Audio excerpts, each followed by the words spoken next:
Welcome back to Character Conversions, where I try to bring fictional characters to life in D&D. Today is a request from patron LRP Gaming for the namesake of Naruto, Naruto Uzumaki. For stats, we'll be using the standard array of the player's handbook, divided up as you see here. Before the Rasengan became our bread and butter, we were primarily throwing hands like a ruffian, so strength is our primary stat. Charisma will be what we link our jutsu to, as we are not the best student, with Dex and Con bringing up the rear. For race, Naruto is a human with the spirit of the nine-tailed fox sealed inside of him. To represent this, we will be going with the Shifter race from Eberron Rising from the Last War, but we will dip into Unearthed Arcana 1 and use the Razor Claw subrace. This gives us +2 to Dexterity, raising it to a 14, 60 feet of Dark Vision, Keen Senses gives us proficiency with Perception, and we gain the Shifting feature. This allows us to, as a bonus action for 1 minute, take on a more bestial appearance, gaining temporary hit points equal to our level plus our Constitution modifier. And for a Razor Claw, this means we can make an unarmed strike as a bonus action that deals slashing damage. This is how we represent tapping into the Ninetales chakra. Finally, we speak Common, Quarry, and one additional language of our choice. Choose whatever fits your campaign. For background, while most of my Naruto builds use the spy variant of the criminal background to represent their ninja training, for the titular character, we will be using the urchin background, as Naruto was orphaned the day of his birth. This gives us sleight of hand and stealth as skill proficiencies, as well as proficiency with the disguise kit and thieves' tools. All very good for a ninja. Our feature is City Secrets, allowing us to travel between 2 points in a city twice as fast as our speed would normally allow. Obviously, all that time spent outrunning the victims of our pranks taught us a thing or two. For our class, we're a brawler of sorts with not much technique like say Lee or Sasuke, and we don't use a large variety of jutsu, so we'll be going with Fighter. This gives us proficiency with athletics and intimidation as skills, all forms of armor and shields, as well as simple and martial weapons.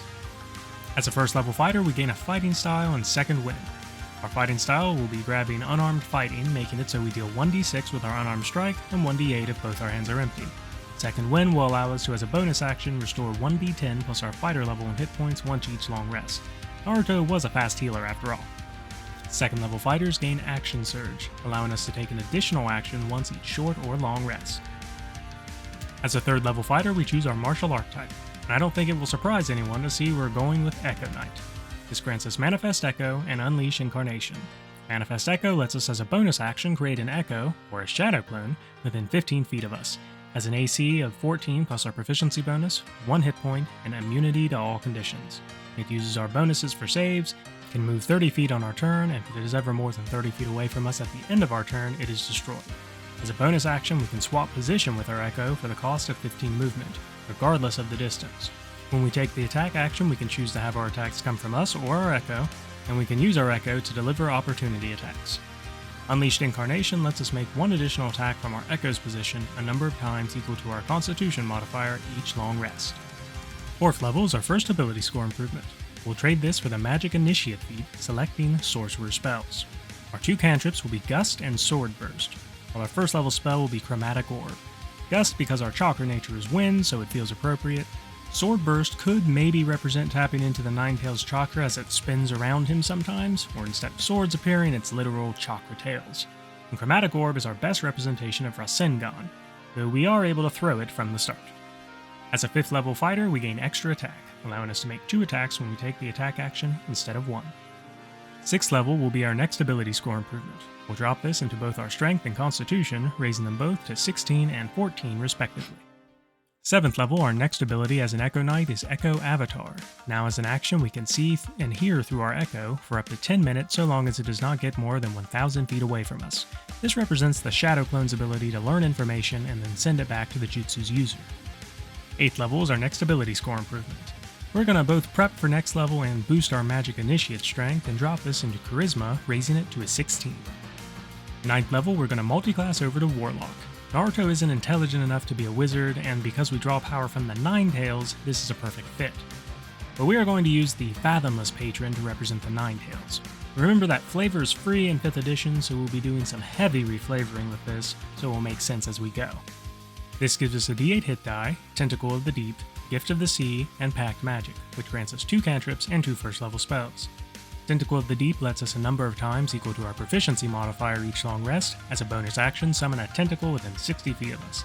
You can also make an attack against a creature within 10 feet of it, dealing 1d8 cold damage and reducing the target's speed by 10 feet until the start of our next turn. As a bonus action, we can move the tentacle up to 10 feet and make another attack. As you can probably guess, we're reflavoring this as the tails of our Nine Tails Chocolate Cloak. Gift of the Sea grants us a 40-foot swim speed and the ability to breathe underwater, so at least now we have the water walking jutsu without needing to use a spell slot on it. For cantrips, we will grab Eldritch Blast and Mage Hand, and our spells will be Arms of Hadar and Thunder Wave. Eldritch Blast could maybe be another way to represent the Rasengan, and Mage Hand and Arms of Hadar obviously being hands made of our Chocolate Cloak. We're going full in on the Warlock, drawing on the Nine Tails here. Even Thunder Wave could be a bestial roar for when our rage takes over. At 10th level, we gain 2 Eldritch Invocations and another 1st level spell.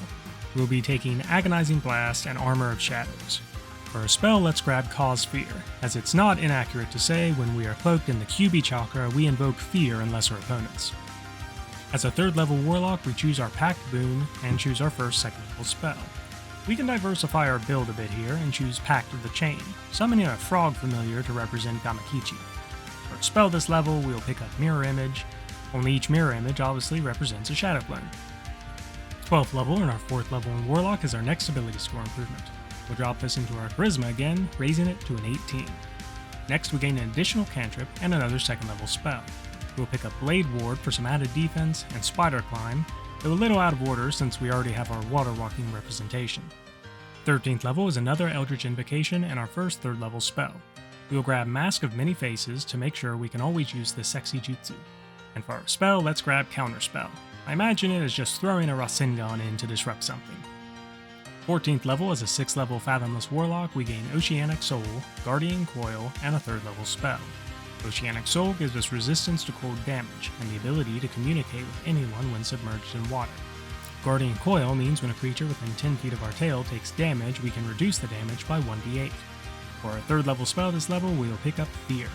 And now that we have this, let's replace Cause Fear with Summoning Jutsu. Dip into Unearthed Arcana 85 and grab Summon Warrior Spirit. Think of it as summoning a specialized warrior toad. 15th level sees us gain another Eldritch Invocation and our first 4th level spell. We'll pick up Trickster's Escape, and for our spell, Galder's Speedy Courier, another representation of toad summoning. 16th level is our next ability score improvement. We'll drop this into our Strength, raising it to an 18. Next we gain another 4th level spell. We'll grab Dimension Door. Naruto does eventually learn the Flying Thunder God technique, plus it's just a really good spell to have. 17th level and 9th level in Warlock is another Eldritch Invocation, and our first 5th level spell. For Invocation, we'll grab Voice of the Chainmaster, letting us use our familiar in a similar manner to our Echo. We just can't swap places with him. And for our spell, we will grab Far Step. Naruto was blindingly fast by the end of the story. 18th level and our final abilities as a Fathomless Warlock will be Grasping Tentacles and one additional cantrip. Grasping Tentacles grants us the Avard's Black Tentacle spell without counting against our spells known, and we can cast it once for free each long rest. When we cast this spell, we gain a number of temporary hit points equal to our Warlock level, and damage cannot cause us to lose concentration on this spell. Obviously, this spell will represent using our multiple chakra tails. Next, our Guardian Coil ability now reduces damage by 2d8. For cantrip, we will grab True Strike. 19th level and 11th level in Warlock sees us gain Mystic Arcanum and another 5th level spell.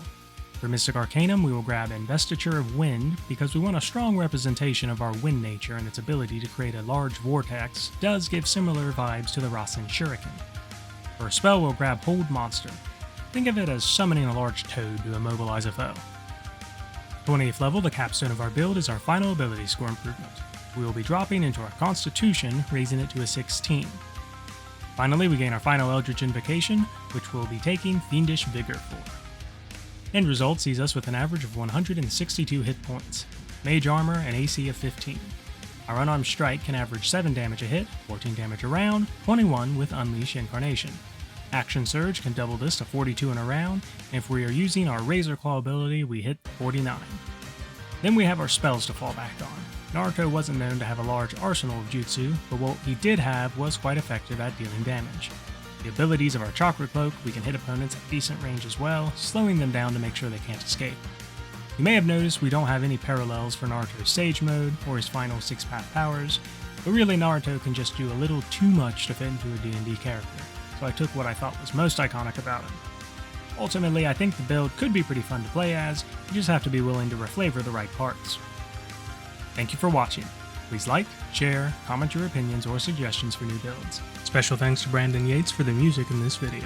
Please subscribe to the page, check out Patreon for the character sheets, and maybe consider sliding me $1. I hope all your 20s are natural, and I'll see you next time.